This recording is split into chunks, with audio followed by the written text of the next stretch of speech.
ನಿಮ್ಮ ಅಪ್ಪುಗೆ ನಮ್ಮ ಹೃದಯಕ್ಕೆ ಶಾಂತಿ ನೀಡಿತು ಮಾರುತಿ. ಇದು ನಮ್ಮ ಸೌಭಾಗ್ಯ ದೊಡ್ಡಪ್ಪ. ಕೊನೆಗೂ ನಿಮ್ಮನ್ನ ಭೇಟಿಯಾಗೇ ಬಿಟ್ವಿ.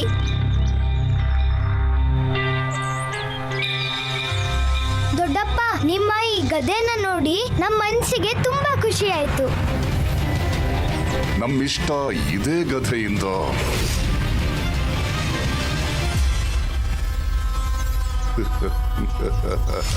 ಇದಕ್ಕಿಂತ ಒಳ್ಳೆ ಗದೆಯನ್ನ ಉಡುಗೊರೆಯಾಗಿ ನೀಡಬೇಕು ಅಂತ.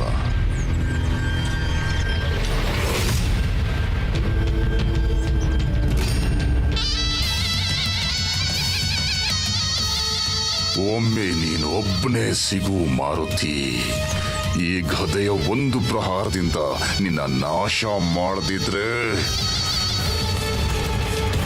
ನಮ್ಮ ಹೆಸರು ವಾಲಿಯೇ ಅಲ್ಲ.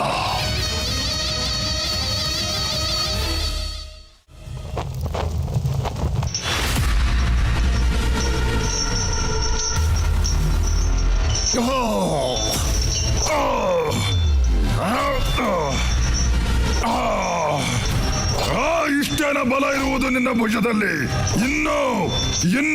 ಇನ್ನೂ ಜಾಸ್ತಿ ನೋವಾಗಬೇಕು.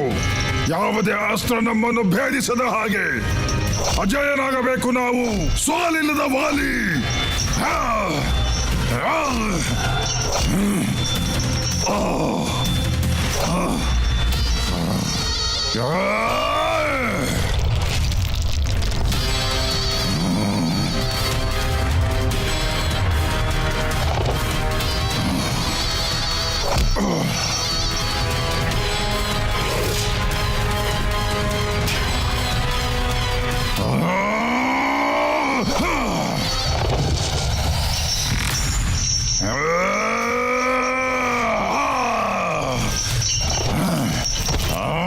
ಅವನು ನಮ್ಮ ಸಮ್ಮುಖದಲ್ಲೇ ಇದ್ದ, ನಮ್ಮ ದೊಡ್ಡ ಶತ್ರು.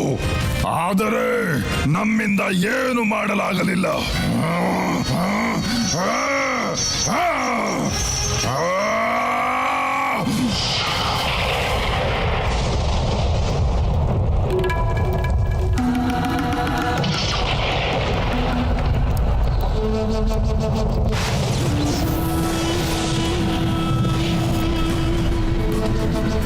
ಪ್ರಣಾಮಗಳು ಪಿತಾಶ್ರೀ. ಆಯುಷ್ಮಾನ ಭವ ಪುತ್ರ. ಈ ರೌದ್ರ ರೂಪ ನಿನಗೆ ಸರಿಯಾಗಿದೆ ಪುತ್ರ. ಕ್ರೋಧ ಮಹಾಬಲಿಗಳಿಗೆ ಭೂಷಣವಿದ್ದಂತೆ. ಕ್ರೋಧಕ್ಕಿಂತ ಅಧಿಕ ಚಿಂತೆ ಇದೆ ಪಿತಾಶ್ರೀ. ಒಬ್ಬ ಚಿಕ್ಕ ಬಾಲಕ ನಮ್ಮ ಚಿಂತೆಗೆ ಕಾರಣವಾಗಿದ್ದಾನೆ. ಛಲ, ಬಲ ಮತ್ತು ಕೌಶಲ್ಯದ ಜೊತೆ ನಿಮ್ಮ ಬಳಿ ಛಲವಿದೆ. ಆ ಬಾಲಕನ ದುರ್ಬಲತೆಯನ್ನು ಉಪಯೋಗಿಸಿಕೊಳ್ಳಿ. ಯಾವ ದುರ್ಬಲತೆ ಪಿತಾಶ್ರೀ? ಮುಗ್ಧತೆಯದು. ನಿಮ್ಮ ಬಳಿ ಯಾವುದಾದರೂ ಯೋಜನೆ ಇದ್ದರೆ ಪಿತಾಶ್ರೀ, ಅದನ್ನು ವಿಸ್ತಾರವಾಗಿ ಹೇಳಿ.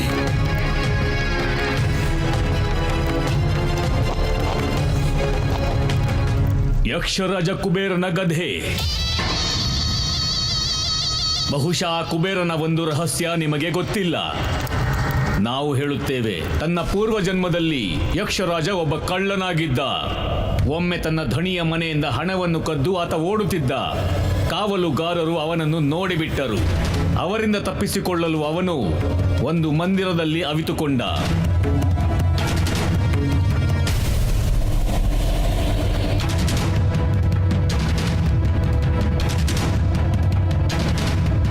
ಆದರೆ ಮಹಾದೇವನ ಮಹಿಮೆಯಿಂದ ನಾಸ್ತಿಕನಾದ ಕುಬೇರನ ಮನಸ್ಸಿನಲ್ಲೂ ಶಿವಭಕ್ತಿ ಜಾಗೃತವಾಯಿತು. ಬಹಳ ವರ್ಷಗಳ ತನಕ ಕುಬೇರ ಶಿವನ ಧ್ಯಾನದಲ್ಲೇ ಕಳೆದ. ಅದೃಷ್ಟಕ್ಕೆ ಆ ದಿನ ಶಿವರಾತ್ರಿ ಇತ್ತು. ಕುಬೇರನ ಭಕ್ತಿಗೆ ಮೆಚ್ಚಿ ಮಹಾದೇವ ಪ್ರತ್ಯಕ್ಷರಾದರು ಮತ್ತು ಒಂದು ವರ ಕೊಟ್ಟರು. ಈ ಜನ್ಮದಲ್ಲಿ ಕಳ್ಳನಾದ ನೀನು ಮುಂದಿನ ಜನ್ಮದಲ್ಲಿ ಯಕ್ಷರಾಜ ಕುಬೇರನಾಗಿ ಹುಟ್ಟುತ್ತೀಯ. ವರದಾನದ ಜೊತೆಗೆ ಮಹಾದೇವ ಯಕ್ಷರಾಜ ಕುಬೇರನಿಗೆ ಒಂದು ದಿವ್ಯ ಗದೆಯನ್ನು ಉಡುಗೊರೆಯಾಗಿ ಕೊಟ್ಟರು.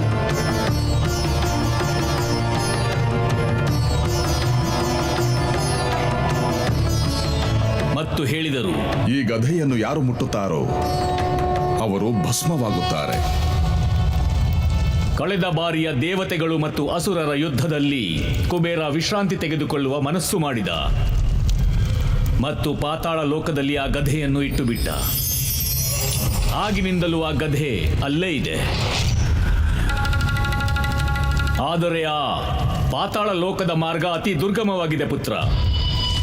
ಆ ಗಧೆಯ ಖ್ಯಾತಿ ಯಾವ ರೀತಿ ಪ್ರಚಲಿತವಾಗಿತ್ತೆಂದರೆ ದೊಡ್ಡ ದೊಡ್ಡ ಶೂರ ವೀರರು ಆ ಗಧೆಯನ್ನು ತಮ್ಮದಾಗಿಸಿಕೊಳ್ಳಲು ಏನಾದರೂ ಮಾಡಲು ತಯಾರಿದ್ದರು.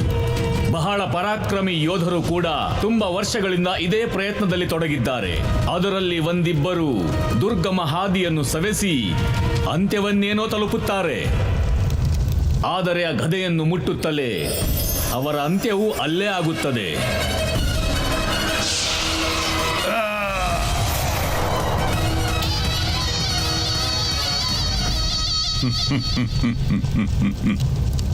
ನಮ್ಮ ಪರಮಶತ್ರುವನ್ನು ಅಂತ್ಯಗೊಳಿಸಲು ಇದಕ್ಕಿಂತ ಒಳ್ಳೆ ಯೋಜನೆ ಬೇರೆ ಯಾವುದಿರಲು ಸಾಧ್ಯ ಪಿತಾಶ್ರೀ? ಹೇಗಾದರೂ ಮಾಡಿ ಆ ಬಾಲಕನನ್ನು ಕಿಷ್ಕಿಂದೆಗೆ ಬರುವಂತೆ ಮಾಡಬೇಕು. ಒಮ್ಮೆ ಕಿಷ್ಕಿಂದೆಗೆ ಬಂದರೆ ಮುಗಿಯಿತು. ಮರಳಿ ಹೋಗುವ ಮಾತೇ ಇಲ್ಲ.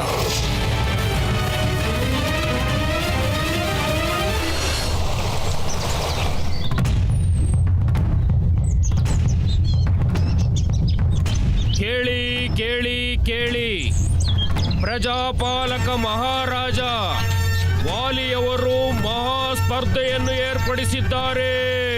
ಈ ಸ್ಪರ್ಧೆಯ ಹೆಸರು ಏನೆಂದರೆ ಸರ್ವಶ್ರೇಷ್ಠ ಗದಾಧಾರಿ ಯಾರೋ. ಈ ಸ್ಪರ್ಧೆಯ ವಿಜೇತರಿಗೆ ಶ್ರೇಷ್ಠ ವಾನರರ ವೀರ ಎಂಬ ಬಿರುದಿನ ಜೊತೆಗೆ ಮಹಾಬಲಿ ವಾಲಿಯವರ ಕೈಯಿಂದ ಪುರಸ್ಕಾರ ದೊರೆಯುವುದು. ಕೇಳಿ ಕೇಳಿ ಕೇಳಿ. ಅಮ್ಮ ಪಿತಾಶ್ರೀ, ಅಮ್ಮ ಪಿತಾಶ್ರೀ, ಅಮ್ಮ ನೀವು ಕೇಳಿದ್ರಾ? ಶಾಂತವಾಗಿ ಮಾರುತಿ, ಮೊದಲು ಸ್ವಲ್ಪ ಉಸಿರಾಡಿ. ವಾಲಿ ದೊಡ್ಡಪ್ಪ ಅವರು ಸ್ಪರ್ಧೆ ಏರ್ಪಡಿಸಿದಾರಲ್ಲ, ಅದನ್ನ ನಾವು ನೋಡ್ಬೇಕು. ನಾವು ಆ ಯೋಧರನ್ನ ಹತ್ರದಿಂದ ನೋಡ್ಬೇಕು ಪಿತಾಶ್ರೀ. ಅವ್ರು ಹೇಗ್ ಗದೆ ಚಲಾಯಿಸ್ತಾರೆ, ಅವ್ರ ಕೌಶಲ್ಯಗಳು, ಅವ್ರ ತಂತ್ರಗಳು. ದೊಡ್ಡಪ್ಪ ಸಹ ಅವ್ರ ಕಲೆಗಳನ್ನ ಪ್ರದರ್ಶನ ಮಾಡಬಹುದಲ್ವಾ? ನೀವೇ ಹೇಳಿದ್ರಿ ನಾವು ಸಹ ಅವ್ರ ತರನೇ ಮಹಾಯೋಧನಾಗ್ಬೇಕು ಅಂತ. ಅವಶ್ಯವಾಗಿ ಪುತ್ರ. ಆದರೆ ಮಾರುತಿ, ಕಿಷ್ಕಿಂಧದಲ್ಲಿ ಗದಾಯುದ್ಧ ಇದೆಯಲ್ಲ? ಗದಾಯುದ್ಧದಲ್ಲಿ ಮಾರುತಿಗಿರುವ ಆಸಕ್ತಿಯನ್ನು ನೋಡಿ ನಮಗನಿಸುತ್ತೆ ಹೋಗಲು ಅನುಮತಿ ಕೊಟ್ಟರೆ ಒಳ್ಳೆಯದು ಅಂತ. ಸ್ವಾಮಿ, ಇವರು ಕಲಿಯುವುದಕ್ಕೆ ಒಳ್ಳೆಯ ಅವಕಾಶ ದೇವಿ. ನಮ್ಮ ಪುತ್ರ ಈಗ ದೊಡ್ಡವನಾಗಿದ್ದಾನೆ, ಒಬ್ಬನೇ ಸಹ ಹೋಗಬಹುದು. ಒಬ್ಬರೇ? ಹೌದಲ್ಲವೇ ಮಾರುತಿ? ಹೌದು ಪಿತಾಶ್ರೀ. ನಾವು ನಿಮ್ಮನ್ನು ಅಷ್ಟು ದೂರ ಕಳುಹಿಸಲು ಹೇಗೆ ಸಾಧ್ಯ? ನೀವು ಚಿಂತೆ ಮಾಡಬೇಡಿ ಅಮ್ಮ, ಅಲ್ಲೆಲ್ರೂ ಇದಾರಲ್ಲ ನಮ್ಮನ್ನ ನೋಡ್ಕೊಳ್ಳೋಕೆ. ಸುಗ್ರೀವ ಚಿಕ್ಕಪ್ಪ, ರೂಮಾ ಚಿಕ್ಕಮ್ಮ, ತಾರಾ ದೊಡ್ಡಮ್ಮ, ಮತ್ತೆ ನಮಗೆ ಇಷ್ಟವಾದ ವಾಲಿ ದೊಡ್ಡಪ್ಪ. ಈ ದಿನ ವಾಲಿಯ ಗದೆಯ ಸಮ್ಮುಖ ಯಾರೇ ಬಂದರು ಅವರ ಅಂತ್ಯ ನಿಶ್ಚಿತ.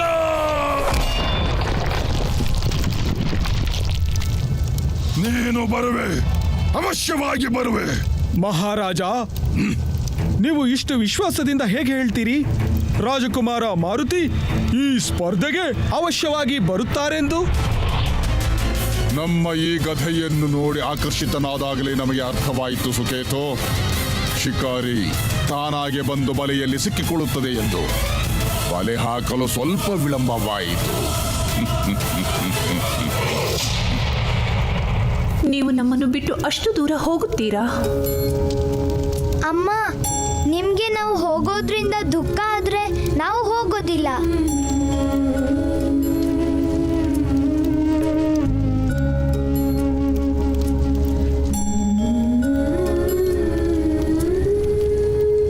ಮಾರುತಿ,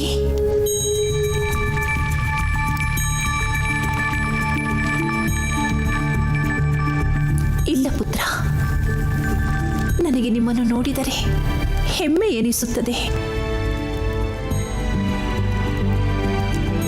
ನಮಗೂ ಗೊತ್ತಾಗಬೇಕಿದೆ ಅಲ್ಲವೇ? ನಮ್ಮ ಪುತ್ರ ದೊಡ್ಡವರಾಗಿದ್ದಾರೆ, ಎಲ್ಲಿ ಬೇಕಾದರೂ ಹೋಗುತ್ತಾರೆ ಎಂದು. ನೀವು ಹೊರಡಿ ಮಾರುತಿ, ನೀವು ಹೊರಡಿ, ಆದರೆ ಬೇಗ ಬರಬೇಕು. ಧನ್ಯವಾದಗಳು ಅಮ್ಮ.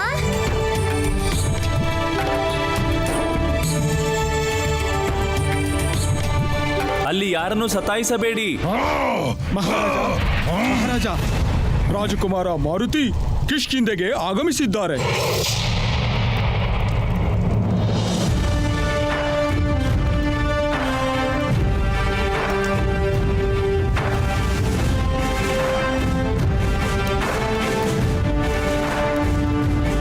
ಒಳ್ಳೆಯದಾಯಿತು ಸುಕೇತು. ನೋಡುತ್ತಿರು, ಕಿಷ್ಕಿಂಧೆಯಲ್ಲಿ ಆಗುವುದು ಅವನ ಸಮಾಧಿ.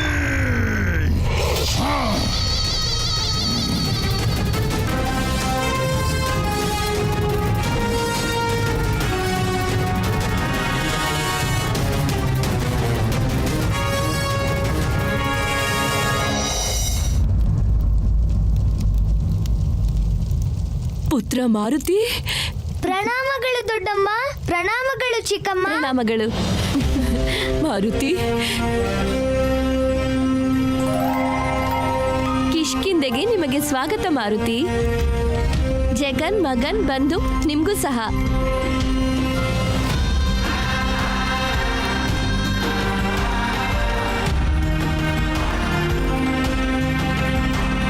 ನನಗೆ ಹೇಳಕ್ಕಾಗ್ತಿಲ್ಲ, ನೀವಿಲ್ಲಿ ಬಂದಿದ್ದು ನನಗೆ ಎಷ್ಟು ಸಂತೋಷ ಆಗಿದೆ ಅಂತ.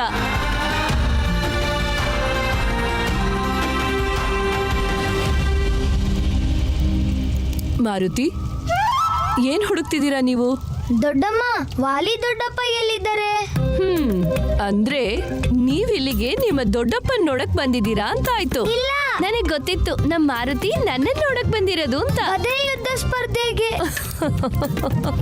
ಅದಕ್ಕೋಸ್ಕರ ನಾವು ಕಿಷ್ಕಿಂಧೆಗೆ ಬಂದಿದ್ದು. ಮಾರುತಿ, ನಿನ್ ಮಾತಿಂದ ನನ್ ಹೃದಯ ಚೂರಾಯ್ತು. ಅಂಟಿಸ್ಕೊಡೋಣ ರೂಮ ಚಿಕ್ಕಮ್ಮ. ಆದ್ರೆ ನೀವು ನಮ್ಮನ್ನ ಸ್ಪರ್ಧೆ ಜಾಗ ಕರ್ಕೊಂಡು ಹೋದ್ರೆ ಮಾತ್ರ. ದಾರಿಯುದ್ದಕ್ಕೂ ಗದ್ದೆ ಗದ್ದೆ ಅಂತ ಜಪ ಮಾಡ್ತಿದ್ದ ನಮ್ಮ ಮಿತ್ರ. ಆಯ್ತು, ಕರ್ಕೊಂಡು ಹೋಗ್ತೀವಿ ಆ ಸ್ಪರ್ಧೆಯ ಜಾಗಕ್ಕೆ. ಆದ್ರೆ ನೀವೆಲ್ಲ ದೂರದಿಂದ ಪ್ರಯಾಣ ಮಾಡ್ಕೊಂಡ್ ಬಂದಿದ್ದೀರಾ. ಭೋಜನ ಮಾಡಿ ವಿಶ್ರಾಂತಿ ತಗೊಳ್ಳಿ, ಆಮೇಲೆ ಕರ್ಕೊಂಡು ಹೋಗ್ತೀನಿ. ಮೊದ್ಲು ಗದೆ ಯುದ್ಧ ಸ್ಪರ್ಧೆ, ಆಮೇಲೆ ಊಟ, ಆಮೇಲೆ ವಿಶ್ರಾಂತಿ. ಬನ್ನಿ ದೊಡ್ಡಮ್ಮ, ಬನ್ನಿ ದೊಡ್ಡಮ್ಮ. ಶತ್ರುಗಳನ್ನು ಹೆದರಿಸುವುದು ಸದಾ ಮಹಾರಾಜ ವಾಲಿಯ ಗದೆಗಳನ್ನು ಹೆದರಿಸುವುದು ಸದಾ ಮಹಾರಾಜ ವಾಲಿಯ ಗದೆ. ಶತ್ರುಗಳನ್ನು ಹೆದರಿಸುವುದು ಸದಾ ಮಹಾರಾಜ ವಾಲಿಯ ಗದೆ. ಶತ್ರುಗಳನ್ನು ಹೆದರಿಸುವುದು ಸದಾ ಮಹಾರಾಜ ವಾಲಿಯ ಗದೆ. ಶತ್ರುಗಳನ್ನು ಹೆದರಿಸುವುದು ಸದಾ ಮಹಾರಾಜ ವಾಲಿಯ ಗದೆ. ಶತ್ರುಗಳನ್ನು ಹೆದರಿಸುವುದು ಸದಾ ಮಹಾರಾಜ ವಾಲಿಯ ಗದೆ. ಶತ್ರುಗಳನ್ನು ಹೆದರಿಸುವುದು ಸದಾ ಮಹಾರಾಜ ವಾಲಿಯ ಗದೆ. ಶತ್ರುಗಳನ್ನು ಹೆದರಿಸುವುದು ಸದಾ. ಸ್ವಾಗತ ಪರಮಶತ್ರು. ಈ ಪೂರ್ತಿ ನಾಟಕ ನಿನಗೆಂದೇ ರಚಿಸಲಾಗಿದೆ. ಈ ರೀತಿ ಸ್ಪರ್ಧೆನ ನಾವು ಮೊದಲು ಎಲ್ಲೂ ನೋಡಿಲ್ಲ. ಮಹಾನಾಯಕ ಅಂದ್ರೆ ಅದು ನಮ್ಮ ವಾಲಿ ದೊಡ್ಡಪ್ಪ. ಒಂದಿನ ಇದೇ ರೀತಿ ನಮಗೂ ಜೈಕಾರ ಹಾಕ್ತಾರೆ.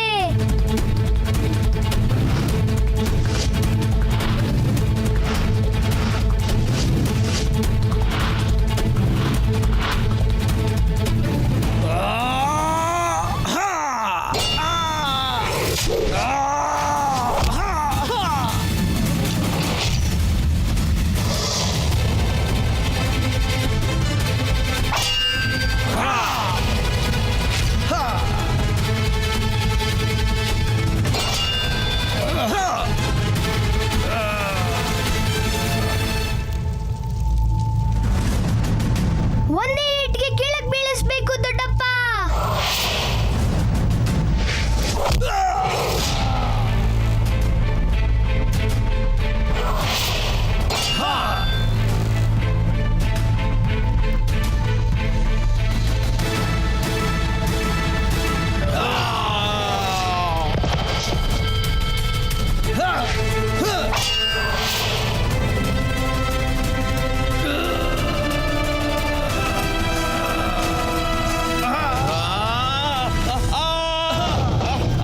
ಎಷ್ಟು ಚೆನ್ನಾಗಿತ್ತು ದೊಡ್ಡಪ್ಪ. ಒಂದು ಕಡೆ ಮಹಾಬಲಿ ಯೋಧ, ಇನ್ನೊಂದು ಕಡೆ ಆ ದೊಡ್ಡ ಗದೆ. ಭಲೆ ಅತಿ ಆನಂದ ಆಯ್ತು.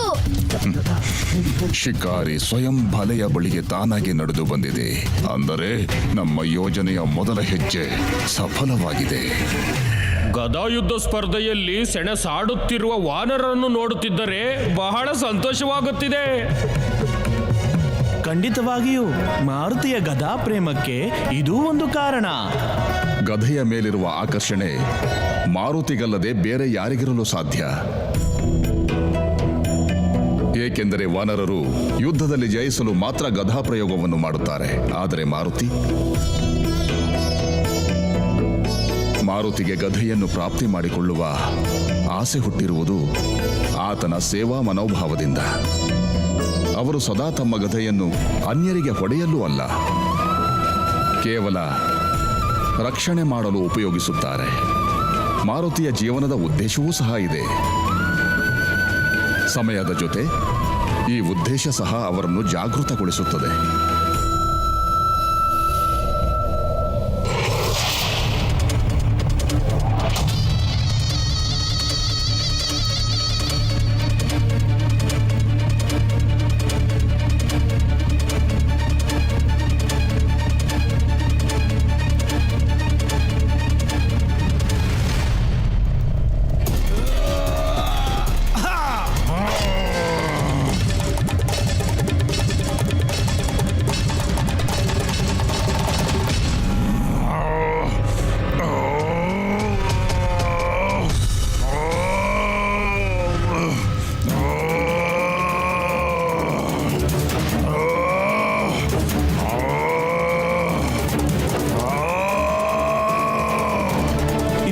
ಮಹಾರಾಜ ವಾಲಿಯವರನ್ನು ಸುತ್ತುವರೆದಿದ್ದಾರೆ. ಮಹಾರಾಜರನ್ನೇನಾದರೂ ಯೋಚನೆಯೂ ಬರಬಾರದು. ಮಹಾರಾಜ ವಾಲಿಯವರ ಒಂದು ಪ್ರಹಾರಕ್ಕೆ 1000 ಯೋಧರ ಪ್ರಾಣ ತೆಗೆಯುವ ಬಲವಿದೆ. ನೋಡುತ್ತೀರಿ.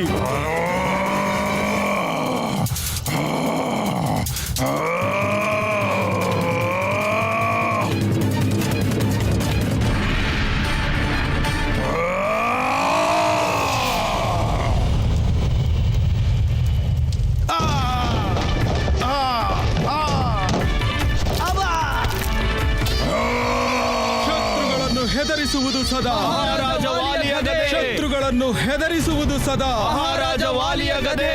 ಶತ್ರುಗಳನ್ನು ಹೆದರಿಸುವುದು ಸದಾ ಮಹಾರಾಜ ವಾಲಿಯ ಗದೆ. ಶತ್ರುಗಳನ್ನು ಹೆದರಿಸುವುದು ಸದಾ. ನಾವು ಮೊದಲೇ ಹೇಳಿದ್ವಲ್ಲ, ಜಯ ನಮ್ಮ ವಾಲಿ ದೊಡ್ಡಪ್ಪಂದೆ ಅಂತ.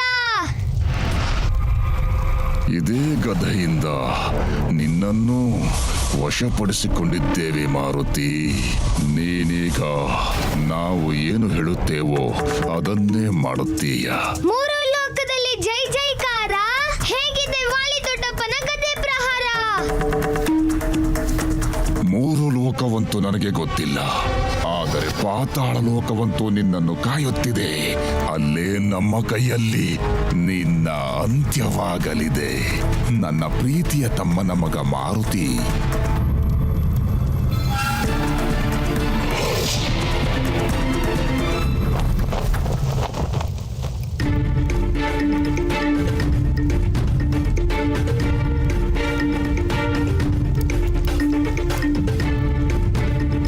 ವಾಲಿ ದೊಡ್ಡಪ್ಪ, ನೀವ್ಯಾವಾಗ ಗದೆ ಚಲಾಯಿಸೋದನ್ನ ಕಲ್ತಿದ್ದು? ಮಾರುತಿ, ಭೋಜನ ಮಾಡುವಾಗ ಮಾತಾಡಬಾರ್ದು. ವಾಲಿ ದೊಡ್ಡಪ್ಪ, ನೀವ್ ನಮ್ಗೆ ಯಾವಾಗ ಗದೆ ಚಲಾಯಿಸೋದನ್ನ ಹೇಳ್ಕೊಡ್ತೀರಾ? ಅದಕ್ಕೆ ನೀವು ಸರ್ವಪ್ರಥಮವಾಗಿ ಅನುಶಾಸನ ಕಲಿಯಬೇಕು. ಕಲ್ತ್ಕೊಳ್ತೀವಿ. ಹೇಳಿ, ಏನ್ ಮಾಡ್ಬೇಕು? ನೀವು ಶಾಂತವಾಗಿ ಕೂರಬೇಕು ನಮ್ಮ ಜೊತೆ ಮತ್ತು ಭೋಜನ ಮೊದಲು ಮುಗಿಸಬೇಕು. ಹಾಗಿದ್ರೆ ಹೋಗೋಣವಾ? ಮಾರುತಿ, ನೀವಿನ್ನೂ ಚಿಕ್ಕವರು. ವಾಲಿ ಅಣ್ಣನಿಗಿಂತ ಮೊದಲು ನೀವು ನಮ್ಮ ಜೊತೆ ಅಭ್ಯಾಸ ಮಾಡಿ. ನೀವು ಗದೆ ಚಲಾಯಿಸೋದ್ರಲ್ಲಿ ಅಷ್ಟೊಂದು ಪಾರಂಗತರಾಗಿದ್ರೆ ಯಾಕೆ ಸ್ಪರ್ಧೆಯಲ್ಲಿ ಭಾಗವಹಿಸ್ಲಿಲ್ಲ? ದೇವಿ, ನಾವು ಗದೆಯನ್ನ ಚಲಾಯಿಸುತ್ತೇವೆ ಮತ್ತು ಶಿಕ್ಷಣವನ್ನು ಕೊಡುತ್ತೇವೆ. ನಮ್ಮ ಮಾರುತಿ ನಮ್ಮಿಂದ ಗದೆ ಚಲಾಯಿಸುವ ಶಿಕ್ಷಣ ಪಡೆದುಕೊಂಡರೆ ಆಗ ಇವರಿಗಿಂತ ಶ್ರೇಷ್ಠ ಗದೆಧಾರಿ ಯಾರೂ ಇರುವುದಿಲ್ಲ. ಅಲ್ಲವೇ ಮಾರುತಿ? ಅದಕ್ಕಾಗಿ ನಾವು ದೊಡ್ಡಪ್ಪನ್ನ ಸೋಲಿಸ್ಬೇಕಾಗುತ್ತೆ.